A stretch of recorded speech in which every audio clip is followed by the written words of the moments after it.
Okay, I thought I'd do a quick video review of a DAP I have. It's one of my favorite DAPs. I have several DAPs. I like how this one operates and how it sounds. Um, so this is an Onkyo. I'm probably not pronouncing that correctly, but it's an X1A. So this model came out just after the X1. This is the X1A. It has reinforced where your two outputs are for your balanced or for your 3.5. So this is 2.5 millimeter balanced. That's 3.5 standard output. Okay. So this is an Android device, and it is. I find it very slick, and I really enjoy it. So it will operate pretty much just like your Android phone, right? The difference is there's no camera in this. But you can control it just like a phone. You've got Wi-Fi, you've got Bluetooth, you get balanced, or you can have line out mode. Um,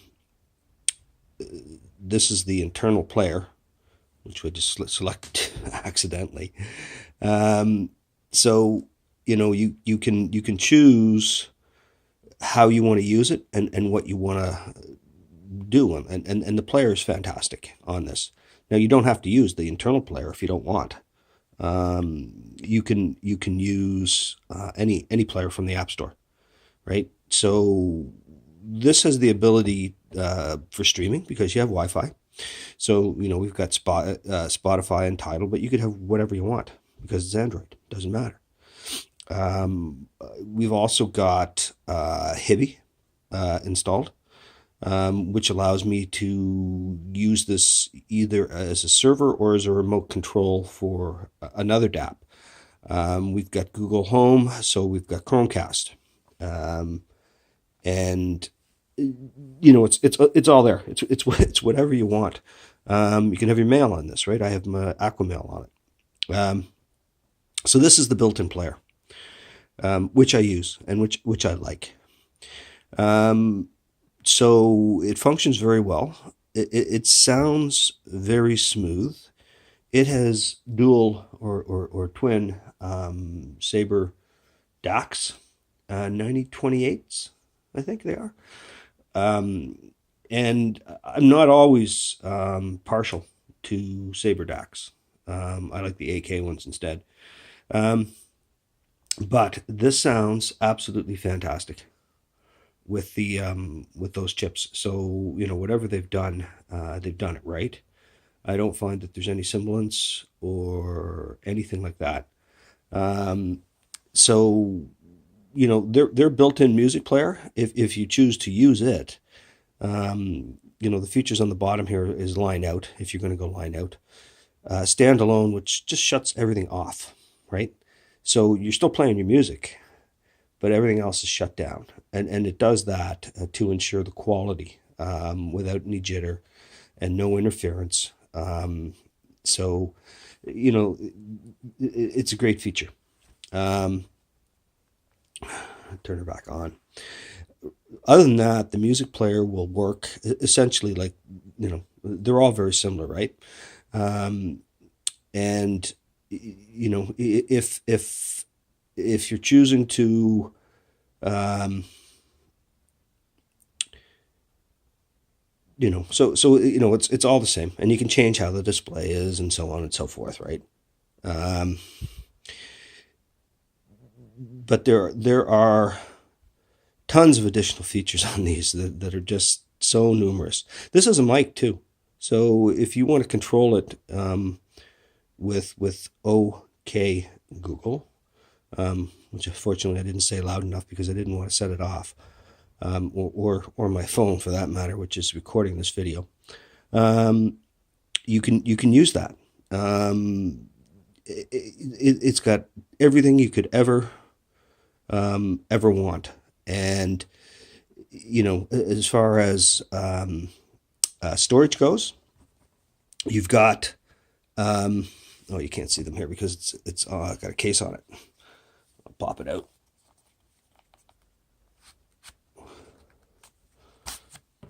Okay. So there are two micro SD cards slots right there. Right now, I think I have two 400 gig chips in there, plus it has 64 gigs on board built into it. So right now I've got 864 gigs of memory, slightly less because you don't always get what they say you get. You lose some of it in the setup. But if I wanted, I could also put 512 cards. So in that case, I'd have two 512 cards, and I'd be 1.1 terabyte in this thing. And it will play whatever you want to throw at it. DSDs, everything. ALAC, MP3s if you want to play MP3s. It really is a nice slick player. This is almost identical to the Pioneer player. There is a Pioneer player which is if you see it, it will look pretty much identical to this. And if you were to do some research, you'd find out that it is the same company. There's some kind of a merger or takeover or something that happened, and so the fact that they both seem to have a very similar player is not a surprise. The Pioneer generally, from my understanding, will be cheaper, but slightly inferior in this. And I've never actually used the Pioneer. I have seen it, but I've never actually used it. So I can't do a critique as to what differences there might actually be. But there certainly will be some differences. I think the Pioneer may only have one DAC, but I'm not positive on that.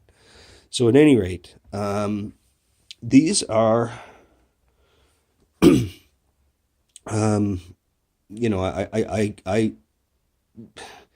the fun thing about DAPs is they're a little clunky, a little bulky, and they have terrible battery life.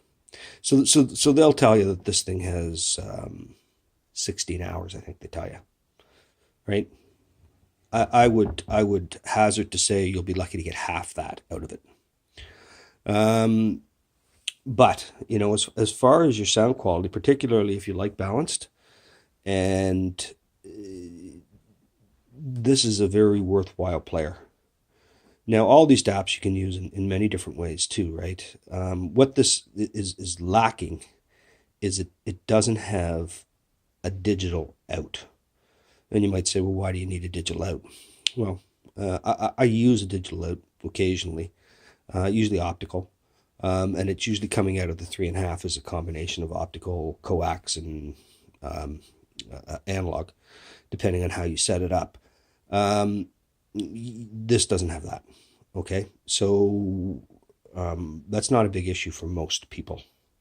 It's just an issue for me because you don't have to have drivers when you're using digital if you're going to use digital, but you are restricted to 24-bit. Right, so if you're storing a lot of DSDs, you don't want to go digital out anyway. And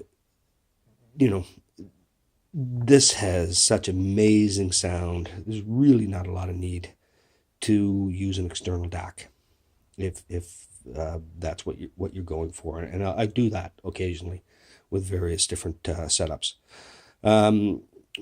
What I don't like about this thing is where they put the micro charging. So this is the bottom of it. I don't know what my problem is with focusing here. Anyway, right over here, you've got a micro USB charging port. Here's the problem with it. A, it's way off to the one side, and B, it's upside down. So I like to dock these things. That way, when I go to grab it, I know it's charged. If I'm using it, it's sitting on a cradle, and if it's hardwired into my system, it's on a cradle and it's charged and everything, right? So the problem is, if I was to dock this, it has to get docked upside down and off to the side, because that micro USB is upside down. Unless you can find a dock with the micro USB upside down. Good luck on that one. So that's really its Achilles. in my mind, and why they did that, I don't know. But as far as throwing it in the car, and utilizing it, I just plug in a cord in the bottom to keep it charged. I can use the voice activated feature, like I said, because it has a mic. So you can wake it up, and it will take instructions to do whatever you want to do. And it's a very smooth, slick player. The there's very little I can say negative about it, except those two problems. One is I'd like an optical, but no big deal for most people. They don't care. And the fact that they put the charging port off to one side and upside down. So other than that, no, they're great products. Very good quality, very good sound. It's a nice operating system. It's a nice player. They're very worthwhile units. If you ever see one or have the opportunity to pick one up, I would not hesitate myself. Anyway, that's all. If you like it, hit like, and subscribe. Thanks.